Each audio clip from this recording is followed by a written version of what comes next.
My name is Fossil Hunter Mary Ann, but please feel free to call me Mary though. Tell me, do any of you ever get frightened by storms or lightning? No. You know when the clouds get very dark and the wind and rain start to howl all around you, and sometimes a bright light. It comes crashing down to earth. Does that scare any of you? Any of you? Well, storms scare me too, but I also think they're terribly exciting. You see, the rain washes things away, and the lightning reveals what lies beneath. Storms have revealed incredible things to my eyes, and today, a storm has brought me here in search of something new. Well, it's new to my eyes, but it's ages old to the earth. Allow me to explain. I grew up next to the beach in a town called Lyme Regis in the south of England. England is across the Atlantic Ocean from America. I was born in the year 1799. Was anyone else born that year? 1799? You were? No, you were? Good. You too. Excellent. She was born at the beach. Has anyone ever been to the beach before? No, don't worry. Don't worry, the storm's all gone. So many of you have been to the beach. Yes. Well, the beach where I grew up had steep cliffs on it. And when the rains would come, the storms would wash rocks from the cliff right into the ocean. When the rain stopped, there were often strange objects sticking in the cliff in the places where the rocks had been washed away. I would then climb the cliffs and collect these objects.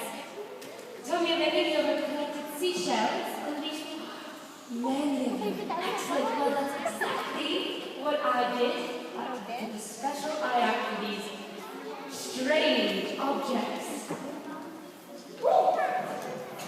Here's one now. Look. This is called an ammonite. And as you can see, it looks like a bit of shell made out of rock. Sometimes they look like a bit of plant made out of rock or a sea creature made out of rock. Now, I collected them because they're beautiful, but also because tourists would buy them from me. And since my family was very poor, we got an idea to set up a stand on the beach to sell these objects along with seashells, and we went to looking for a souvenir. They sold so well, the children in the village came up with a tongue twister about my business. Would any of you care to hear it? You were excellent. We'll start, and then you can repeat after me. Ready? She sells. Seashells. By the seashore. Very well said. Now, let's try it a little differently. I'll say the whole phrase and you repeat it back. Ready? She sells fossils by the seashore. Excellent. One day, a man visited my stand on the beach and explained to me that the objects that I had been selling were actually called fossils. Tell me, have any of you heard of a fossil before? Well, for those of you who haven't, a fossil is the remains of a dead plant or animal that has been preserved in Earth's crust. Now, this process can take place over millions of years. And they were valuable to me, not only for the money they would bring, but they were valuable to scientists for what they could tell them about the past. Some of the fossils that I found Sit down, please, migo. much larger than others. One day, when I was 12 years old, I noticed a fossilized bone sticking out of the cliff. I had a feeling there was something very special about this bone. So, I grabbed my hammer and I began to chip away at the rock around the bone. I revealed that there were two, and then three, and four, more bones, and five, and six.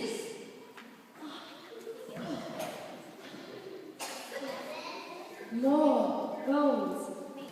I eventually cleared away enough rock Sit to down. reveal the giant skeleton of a fossilized sea creature. Now, this creature was later called the ichthyosaur. Can you all repeat after me? She says ichthyosaur by the seashore. And sell it we did. I soon became the world's first professional collector of fossils. Now, the man who visited my stand is a scientist, a special kind of scientist called a paleontologist. Can you say that word with me? Ready? Paleontologist. Now, that is a splendid word to know. A paleontologist is a scientist who studies the fossilized remains of prehistoric life and then publishes reports on their findings. Now, when I grew up in Latin Ages, the field of paleontology it was dominated by men. This means that women were not allowed to be paleontologists. So even though I knew more than most of the men who fought for me, the reports which I could have published would have never been taken seriously. Therefore, to this day, I am simply known as fossil hunter, Marianne.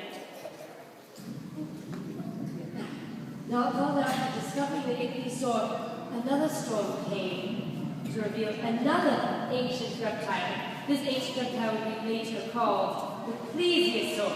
But don't be fooled by its pleasant sounding name, for I'm quite certain that if you were a fish on the Lake Jurassic Sea, you would be less than pleased to swim upon a hungry plesiosaur.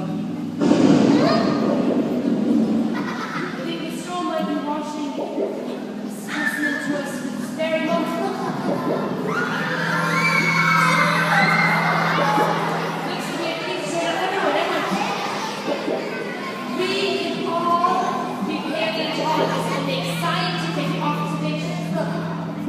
Now, plesiosaur has a long neck and tail. And look, she has two sets of paddles. Now, the body shape and size of this, we believe she probably was a very fast swimmer. But she can make up for that the muscles and her powerful neck and jaw. Plesiosaur prey in the neck looking for fish to eat. And when she finds them, she chops them up in one big bite. Can we all chop like plesiosaur? Ready? 1, 2, 3.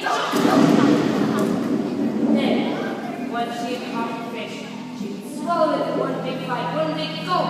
Can we all go like plesiosaur? Ready? 1, 2, 3. It looks like the storm is washing our friend away. Can you all join me in saying ta-ta?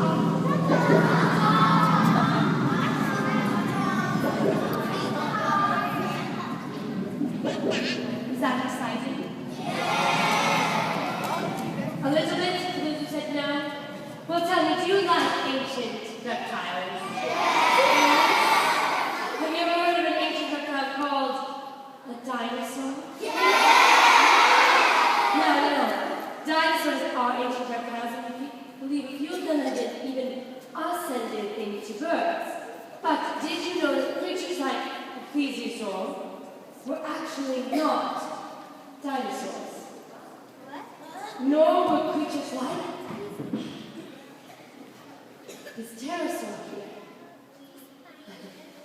We've seen, in order to be considered a dinosaur, you had to live on land and stand upright with your feet beneath you.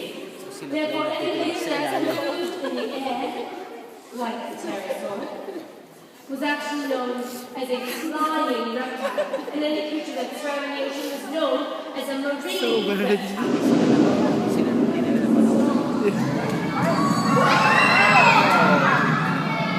Triceratops.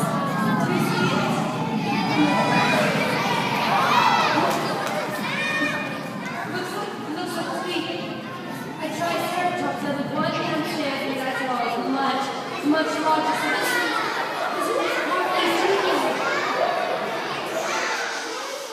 She's probably only about 5 or 6 years old. She's only got separated from her family in a storm.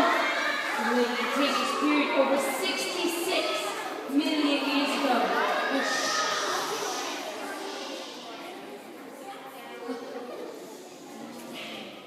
We made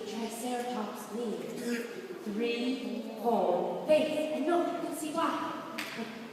The two horns at the very top of her head, those are known as her brow hairs.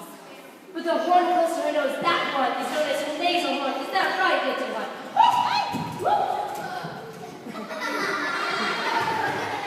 She is still a wild animal, so we must be very careful. If I move too suddenly, she could think I'm a predator, and she could charge at me like a rhino. But I think I know what we can do to get her on my side. And sleep. Let's try this. Come here, love. You mean you know harm? You Triceratops? There we are. Now, unlike the plesiosaur, Triceratops was herbivore. This means that she ate mostly plants or leaves. So, a leaf like that is actually the perfect peace offering. Look, we can observe how she eats. She has a beak not unlike a bird. And as she grows older, this beak will go very long and sharp and strong. Her beak cuts at the leaf like a pair of scissors. And then, when the cut of leaf gets down into the back, the mouth she will grind them down using the many rows of teeth she has there. Now, good. Just gently take your finger and sweet girl. Take your finger and just gently feel the tops of your teeth. See? When you have ridges at the top of your teeth. Oh, my goodness. Triceratops. No, you have ridges at the top of your teeth. For Triceratops teeth are completely flat, so she could grind down a leaf. Yours is a ridges, so you don't need Triceratops. Now, I'm quite lucky that she is just a juvenile and a horror.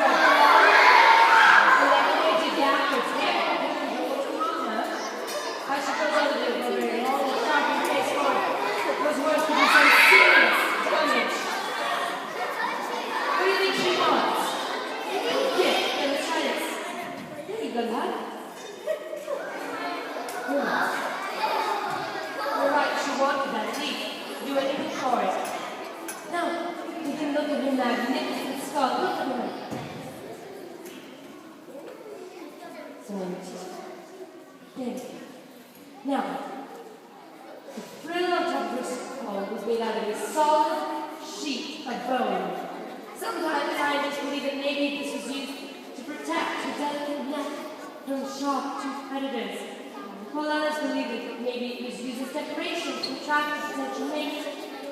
And still others believe that perhaps it was used to keep Triceratops cool while the sun was out. But if it's store and absorb heat within the air was cool. Her head could grow to be 8 feet long, while her entire body could grow to be 26 feet long. That's the size of a small bus.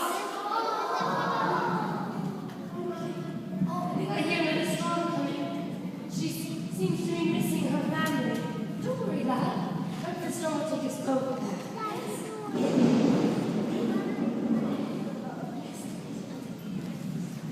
As I was coming through the dinosaur for today, I meant to tell you that I met a woman by the name of Maureen O'Malley, and she informed me that she is a modern-day woman paleontologist. So, all you hopeful lady fossil hunters out there can take pride in knowing that one day you too can be respected and appreciated in your chosen field of paleontology. And remember not to be so afraid of storms anymore. After they're gone, they leave all sorts of treasures. You just have to keep your eyes open, and you'll find them too. Come on, love, let's go find your mom.